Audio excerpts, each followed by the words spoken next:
So I have to make a confession before I actually start. I love to work. I don't love to stop. I'm really into doing good things for good people all the time, and making applesauce out of the windfall from my neighbor's tree seems like rest to me. Yes. How many of you also are like this? I'm not alone, I am certain. Yes. So, but there is a rhythm to it.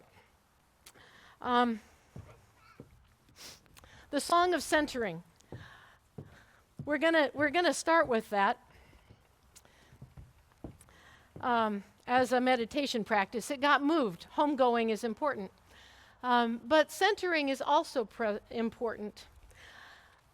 The name Yahweh. It sounds more like a breath than anything else. It has actually no consonants normally. So, take a deep breath. Ever since choir, I have been breathing deeply and kind of loudly, and it's good for me. You should hear me on the trail when I run. I love to run. I'm like a freight train. So this song, it starts with a drone. That's for the folk who like to keep it home. We'll teach that in a minute. But I want you to learn the melody first. Teaching paperless music is a lot like learning to listen to God.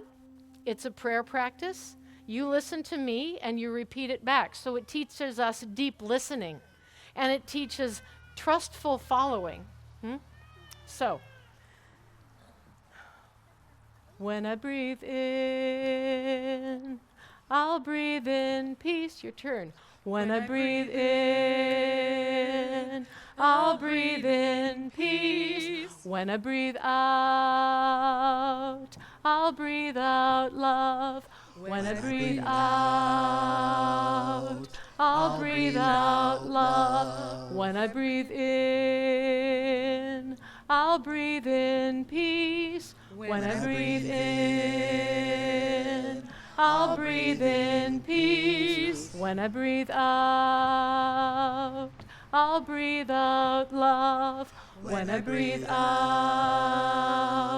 I'll breathe out love. When I breathe in, I'll breathe in peace. When I breathe out, I'll breathe out love. When I breathe in, I'll breathe in peace. When I breathe out, I'll breathe out love. Okay, now we're going to make it really cool.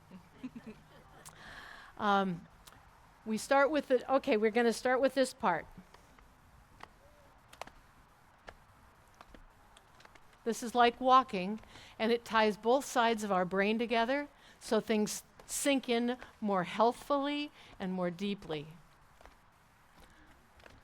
Breathe in, breathe out, breathe in, breathe out, breathe in, breathe. You can stay there if you want, or take the melody with me. Breathe in, breathe out. When I breathe in, I'll breathe in peace. When I breathe out, I'll breathe out love. When I breathe in, I'll breathe in peace. When I breathe out, I'll breathe out love. When I breathe in, I'll breathe in peace. When I breathe out, When I breathe out, I'll breathe out love.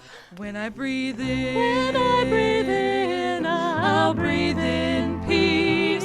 when I breathe out, I'll breathe out love.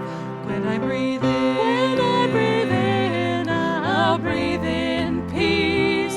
when I breathe out, I'll breathe out love. Last time. when I breathe in, I'll breathe in peace. when I breathe When out, I breathe out,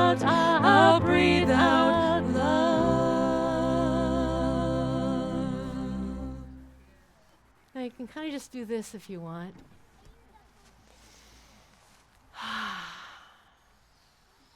All right. Thank you.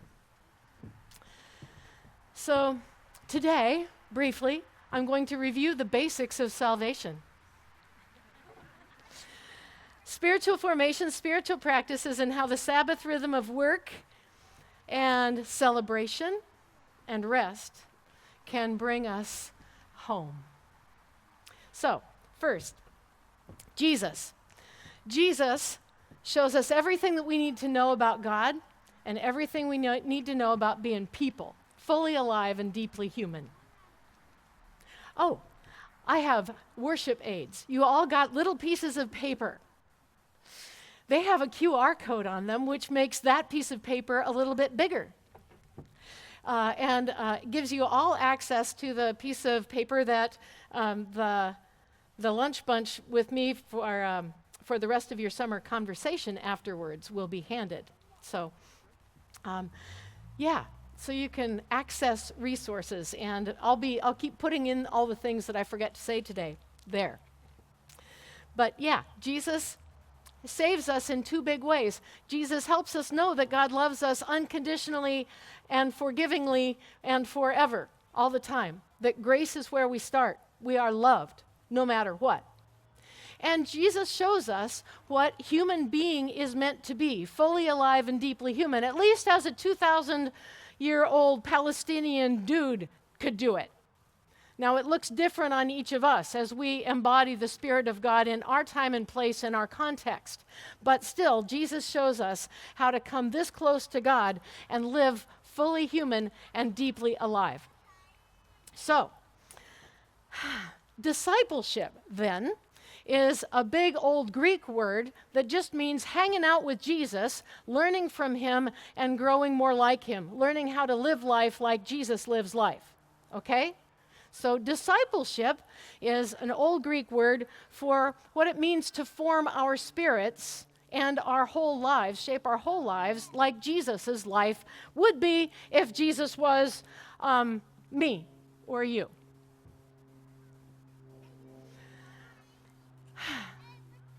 Spiritual formation is a term I like because it recognizes that our spirits, our whole lives, our souls are shaped by, well, they're shaped. And they can be shaped intentionally.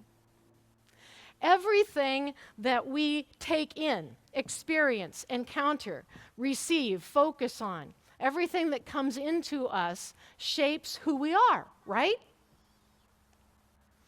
So, I have always been a fan of fantasy and science fiction and books about magic. For me, spirituality is kind of a magical thing. So I've also always been into superheroes, Star Wars, whatever that is. So there for a while, in my 20s when I was going to seminary, I got into, a friend of ours had Daredevil comic books. And I really loved Daredevil's story. So I was reading, and they got darker and darker. There's some spiritual energy in those comics that is pretty not good. And the more that I read, the more that Doug noticed, we were newly married, the more that Doug noticed that I was getting darker and darker and moody and depressed and grumpy and all of the things that happen when you're tired or when you're focusing on something that it doesn't mean you well. A couple weeks ago, I quoted mythologist Martin Shaw, who says, if we are not protected by a cloak of good stories, we are constantly at the mercy of stories that do not wish us well. If we are not protected by a cloak of good stories, we are constantly at the mercy of stories that do not wish us well. I'm going to need to say that to you a lot of times so that I will remember it. So Daredevil wasn't great for me. I had to go cold turkey.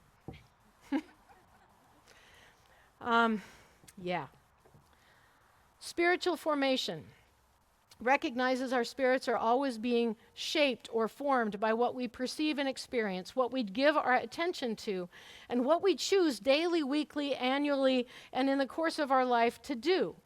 It's also shaped by the people that we hang out with. Jesus, his friends, our communities of spiritual growth and support. It's not just church. It's also my yoga class or my workout group or my sports team or my quilting group, my artistic community, my music making friends. These are all spiritual. All of our communities have a spiritual nature to them, yeah? So it matters. What I like to say about spiritual formation is three things. We are what we eat, we go where we're pointed, and habits eat willpower for lunch. We are what we eat. Whatever it is that we're consuming is what shapes our outputs. Where did I say that? That was the whole daredevil thing. That's what that was about. We go where we're pointed. How many of you have ever done martial arts? No? Yeah. I did enough taekwondo to learn that I don't like it when they hit back. But also to learn that you go where your eyes are pointed. That was a taekwondo lesson, where you're looking. When you hit the ball for baseball or tennis, where you're looking is where the ball's going. The next place I learned it was on the ski slope. My instructor, I had never skied Montana powder, and now I am. Forget it, Washington. I'm only skiing on the Rockies. We skied trees. And I learned that you don't ski trees, you ski gaps. What happens if you look at the tree? You ski gaps. So I need to go where the way is smooth. Have you noticed if you ride a bicycle, if you look at the rock or the hole, it's really hard not to hit the rock or the hole. So look where you want to go. Part of the reason that Hebrews 12, we're surrounded by a cloud of witnesses, throw off everything that hinders, and run with perseverance the race marked out for you, setting our eyes on Jesus, the pioneer and perfecter of faith. I need to be always looking at someone who is worth following, either Jesus or one of his close friends. Or I'm probably going to be headed for trees and holes and bumps and rocks and those sorts of things. We are what we eat, we go where we're pointed, and habits eat willpower for lunch. None of these are new things to me. These are, in fact, common to lots of spiritual traditions and any wise teaching. Habits eat willpower for lunch. From his earliest days, Jesus, like people of faith in every spiritual tradition, was soaked in spiritual habits or practices. You got to know he sang breath prayers. He daily was soaking in words that gave life. Weekly, he was coming together with other people who kept him aligned and headed in the right direction. And there were yearly rituals and lifetime touch points that helped him stay on track. His disciples were schooled in the same ways. Their intentionally faithful practices, their habits, helped them connect to the God who is faithful to them, to their best selves, and to their spiritual supportive community. That's what spiritual formation is about. And again, if we are not protected by a cloak of good stories, we are constantly at the mercy of stories that do not wish us well. For your information, if we do not make these choices intentionally in this world, our algorithms will make these choices for us. Folk at the top of our food chain today know that all of this stuff matters and that it works. So they are always feeding you what serves the purposes of the powers in the world, not what serves the well-being and the health of the people. They are working, the rich and powerful today deploy the most powerful tools available to control our thoughts, feelings, and actions for their personal and collective gain, telling stories that stoke fear, anger, division, despair, blame, need, greed, and speed. The Bible calls these things the works of the flesh, not meaning that our bodies are bad, but that the things of the world that we are tempted to fall back down into don't serve us well. So, I thank the Lord that there is a better way, that God provides a good story, that God remains faithful and true, that Jesus is our greatest superhero, and that spiritual magic really does still happen when we follow his way. So, spiritual formation. We are what we eat. We go where we're appointed. Habits eat willpower for lunch. There is a good story. God's well-being, God's love for you is unconditional, and Jesus shows us all we need to know to be fully human and deeply alive, and the Spirit is powerful among the community that gathers and moves us toward who we are meant to be, individually and collectively. So, Sabbath, just a little bit about Sabbath. It is the first spiritual practice given in our biblical tradition. God works and then says, wow, and then kicks back and enjoys it for a bit. Sabbath initially is about work, good, creative, meaningful work, and then about celebration. That was great. And setting aside what's left undone, there was still plenty left to come, yeah? And resting. You kind of got to let it percolate before you know where the next bit's going to go, right? Our first lesson, our Old Testament lesson, lifted up the Deuteronomy version. Exodus also has the 10 Commandments, where Sabbath is number 3 in the list. Right after, remember that only God is God. Be very careful about how you name and describe the nature of God. Honor God's name. Then remember or honor the Sabbath. To remember is to put the body back on a thing. These are my members, right? Fingers, toes, all of that. To remember means to re-embody a practice. Get her done once again. So, this is how bearers of the divine image, you are created in the image and likeness of the divine, move in the world. It's the rhythm we're meant to live. Work, stop, celebrate, rest, re-engage. So, why does Jesus break the Sabbath commandment? Or does he in our lesson, in our gospel? What's up with that? I like to say that the rules are there to keep us on track, right? And that Jesus, they're like the white lines on the road that keep us safe and from hitting other drivers while we head down. And Jesus sometimes goes off-road for the heart of the way. That's why they call Jesus the way. The commandments are the Torah way. Jesus is the living way. So, Jesus gives us some freedom on Sabbath, but he doesn't undo the command. He does not. The other thought I thought, no sermon is ever done. Never done. The other thought I thought this morning while I was jogging is that God asks only 1/10 of our money, but 1/7 of our time.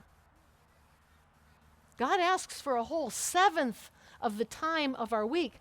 Why? Because all of the time is sacred, and it takes 1/7 of the time to set us up so we can remember it. Does that make sense? All of life is sacred. It takes setting aside 1/7 of our week for us to have a prayer of remembering it. So, how many of you remember a childhood when shops and restaurants were closed on Sundays? How many of you like that? I like it better now than I did then. I do. I did not like it then. I said, weekly church, boring long afternoons of awkward visits with strange old people. That was Sabbath when I was a kid. And now, how I long for a long, boring day of limited choices, forced slowing down, and richly awkward connection with family and friends. So what does Sabbath look like for us? I gave you little pieces of paper that says, you do you, basically. So we need to stop doing some things, and we need to start or do more of some other things.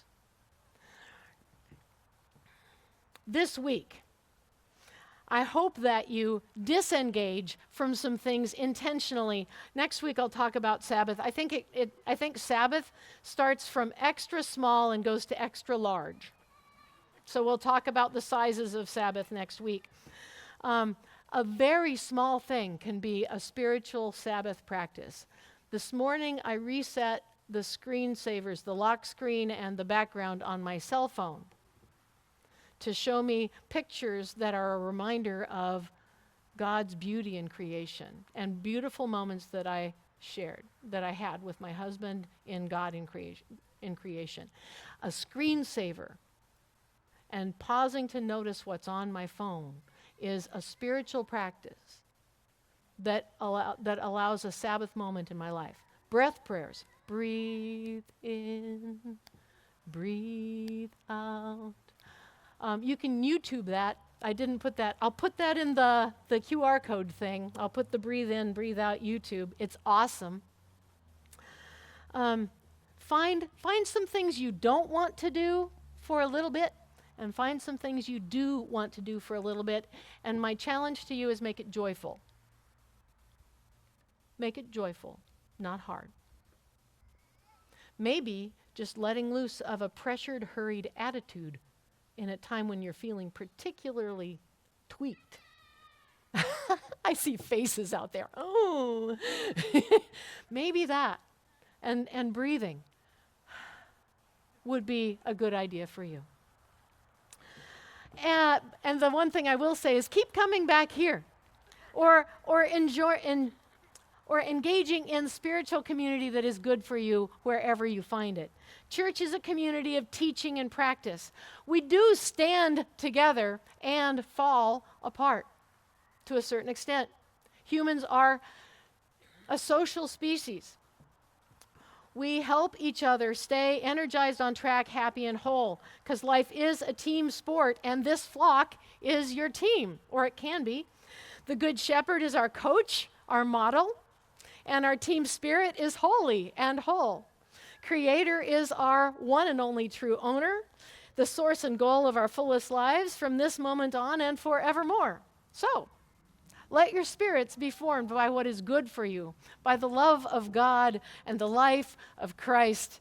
Remember that you are what you eat, you go where you're pointed, habits eat willpower for lunch, and today's always a great day to start.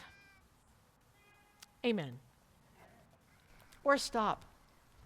Maybe today's always a great day to stop.